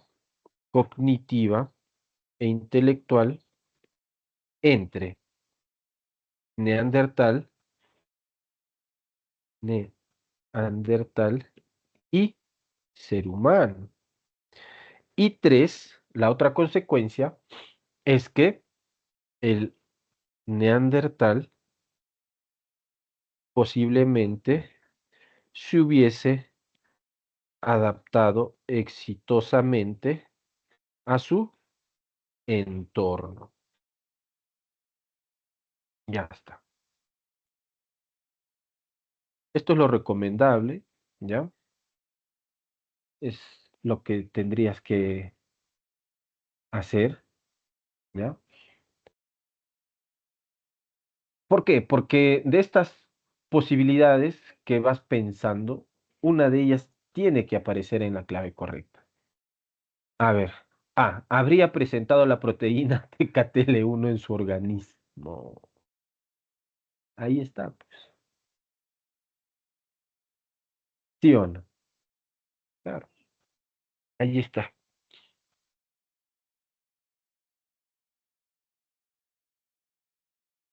Esa tiene que ser la clave. A ver, busquemos. Eso es verdad. Ocuparía un hábitat mucho más amplio que en la actualidad. En la actualidad, que, o sea, en el texto se ha indicado que en la actualidad el neandertal ocupa un hábitat restringido, pero profe, el neandertal se hubiese adaptado exitosamente, pero te vuelvo a repetir, ¿ya? Que en el texto se ha indicado que el hábitat del neandertal en la actualidad está circunscrito a un espacio específico. No, esto es incoherente, cuidado, ¿ya? El hábitat del neandertal no es una información que se haya mencionado en la lectura. C. Tendría un desarrollo evolutivo superior al de otros homínidos, no necesariamente. ¿Y por qué? Porque quizás cognitiva e intelectualmente se parezca al ser humano, ¿ya? Y ahí pues no sería un desarrollo evolutivo superior, sino parecido al del ser humano. Sería diferente al del chimpancé, tal vez, ¿ya? Pero no necesariamente. Y D, ¿habría desplazado al Homo sapiens sapiens del mundo? Tampoco, no necesariamente, ¿ya? ¿Por qué? Porque de repente hubiesen convivido bien, o de repente el Homo sapiens lo desplazaba. Así es que no hay necesidad de que esta sea la clave correcta. El tamaño y estructura de su cerebro habría sido mucho mayor. Tampoco, no necesariamente. ¿Por qué? Porque recuerda que el problema no es el tamaño, sino la cantidad, ¿ya? De repente el cerebro del neandertal es menos masivo que el cerebro del ser humano, ¿ya? Entonces, por el lado del tamaño no es el problema, sino por el lado de la cantidad.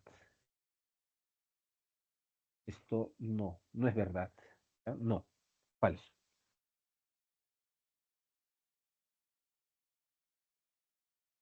descartado. Y sí, pues la única clave es sabio. Ya está.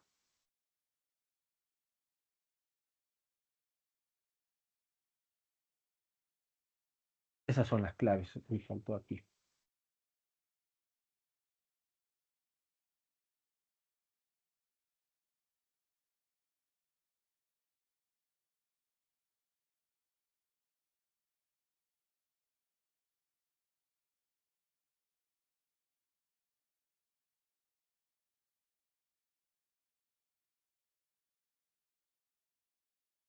¿Qué tal? ¿Hasta aquí alguna pregunta, jóvenes? ¿Alguna interrogante? ¿Alguna duda con respecto a alguna pregunta?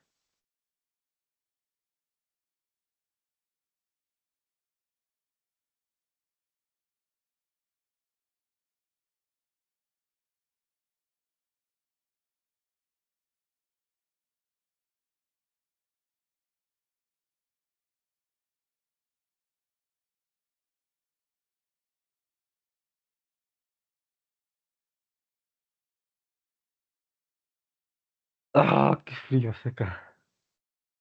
A ver, a ver, a ver, a ver, a ver.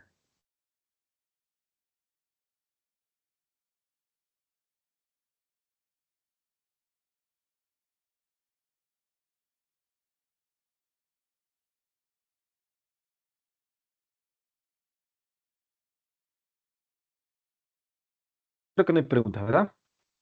Bien, entonces, sigamos. ¿Hasta qué hora tenemos? Faltan 4 minutos. Vamos a leer un texto en 4 minutos. ¿Se puede? Sí. El tren bioceánico es un megaproyecto de trenes de carga impulsado desde 2014, el cual busca unir el Pacífico peruano con Bolivia y Brasil. Tendrá una extensión total de 3.755.5 kilómetros y trasladaría 10 millones de toneladas de mercancías al año. El tren bioceánico, ¿no? Una caracterización del tren bioceánico. Bioceánico favorecerá también a Paraguay y Uruguay, que están interesados en este proyecto de integración. Por lo tanto, aquí hay una caracterización del tren bioceánico, ¿no? Acerca de a quiénes va a beneficiar, ¿no? Los beneficios que representa el tren bioceánico, ¿no? Los beneficios directos e indirectos, ¿no? A los países, ¿ya? Con respecto al tren oceánico. Directamente va a beneficiar a Brasil, Bolivia y Perú e indirectamente a Paraguay y Uruguay. Es una información, por lo tanto, general. Estamos yendo de lo general, ¿no? General. Listo. ¿Se mantendrá en su modo genérico? No sé. El Ministerio de Transportes y Comunicaciones, eso ya es Perú. Por lo tanto, esto es particular. De lo general a lo particular. Y ya sabes que aquí tienes que aplicar tu razonamiento. ¿Cuál pesará más, lo general o lo particular? A ver, realizó un estudio de preinversión en el que evaluó 3 alternativas para determinar el punto de entrada y salida del tren bioceánico en el Perú, que conectará los puertos de Santos en Brasil e Hilo en Perú a través de Bolivia. El sector, nuevamente se refiere al Ministerio de Transportes y Comunicaciones, determinó que el recorrido más eficiente y rentable es la alternativa número 2. ¿Qué significa esto? Significa que existe una alternativa número 1. ¿Significa, profe, que existe la alternativa número 3? No, no necesariamente existe la alternativa 3. Pero de lo que sí estamos seguros es que existe la alternativa número 1. ¿Ya? Esta alternativa número 2 entra por Desaguadero en el límite con Bolivia y sale por el puerto de Hilo, ¿ya? Esta alternativa es la más eficiente y rentable. O sea, económicamente beneficia, es mejor, ¿ya? O sea, una menor inversión, una mayor ganancia, causa y efecto. Pero en este caso la relación es inversamente proporcional, ¿no? O sea, aquí el razonamiento es menos es más, ¿ya? Y esta opción, se refiere a la alternativa número 2, implica una inversión peruana de 7.548 millones de dólares americanos. Así, Perú tendrá un recorrido de 340.5 kilómetros, más de 180 puentes por instalar y 40 kilómetros de túneles. En Bolivia, hablamos de una extensión de 1.894 kilómetros y en Brasil la extensión es de 1.521 kilómetros. ¿Y qué pasó aquí? Dejamos lo particular y volvimos a lo general. Y ya sabes cómo se comporta un texto así, ¿no es cierto?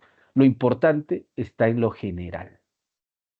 ¿Ya? La construcción de este megaproyecto en total, que unirá los océanos Pacífico y Atlántico, duraría entre 7 y 6 años. Vamos con la imagen y la imagen nuevamente es general, pues, ¿por qué? Se refiere a los 3 países, ¿no? Proyecto del ferrocarril transoceánico, Brasil, Bolivia, Perú, datos complementarios. Esto ya lo sabíamos, 3.755.5 kilómetros. En el caso de Brasil, esto es nuevo, es un tramo que ya existe, es un tramo construido. En el caso de Bolivia, falta, no hay. Y el caso de Perú está en estudio, ¿no? Y ahí está el trazo, ahí está, bien ahí. Y bueno, mm,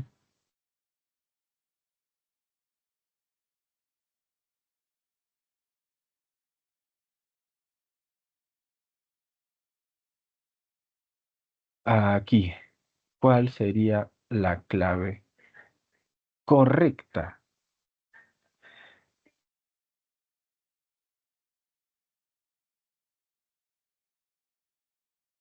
Ujú.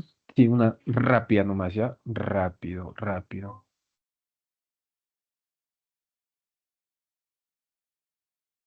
A ver, creo que aquí la mejor clave es casa, ¿ya? Un megaproyecto ferroviario que unirá, sí, aparece Brasil, Bolivia y Perú. Sí, casa es la más general, ¿ya? Después rentable, productividad es el más económico, ¿ya? Después aquí se infiere de la infografía, ya, esto está bien. Atraviesa la gran, no, será la más moderna tampoco. Directamente eso es falso, ¿ya? Y lleva construido menos del 50%. Entonces, ¿cuál es una mejor inferencia según la imagen? Ya esto es muy evidente. Esta es una mejor inferencia, ¿no? El tramo construido ya existe, ya, es de 1521, pero si sumamos estos dos datos, eso significa que esto es mayor, ¿sí o no? Es mayor. Así pues tiene que ser enano, es una mejor inferencia, ¿ya? Estudia este caso, estudia ese caso para que sepas qué alternativa elegir. Y por último, es consistente con la información del texto afirmar que la construcción del tren bioceánico, capitales norteamericanos, se van a utilizar dólares americanos, obviamente, pero eso no significa que necesariamente sean norteamericanos los capitales. Esto es falso, atravesaría el territorio, no, mentira, atravesaría peor, entonces avión. Y... Ajá. Ah, si el Ministerio de Transporte y Comunicaciones descartara la alternativa 2 para el trayecto del tren bioceánico, recuerda, esa alternativa número 2 es la más rentable, la más económica, o sea, la que va a producir mayores réditos, es la más redituable, redituable, ¿ya? Y ya no se uniría, ya no necesitaría más puentes, países vecinos, se tendría que optar por la menos rentable y eficiente. Pero- Y ya está, jóvenes. Esas son las claves, ¿ya?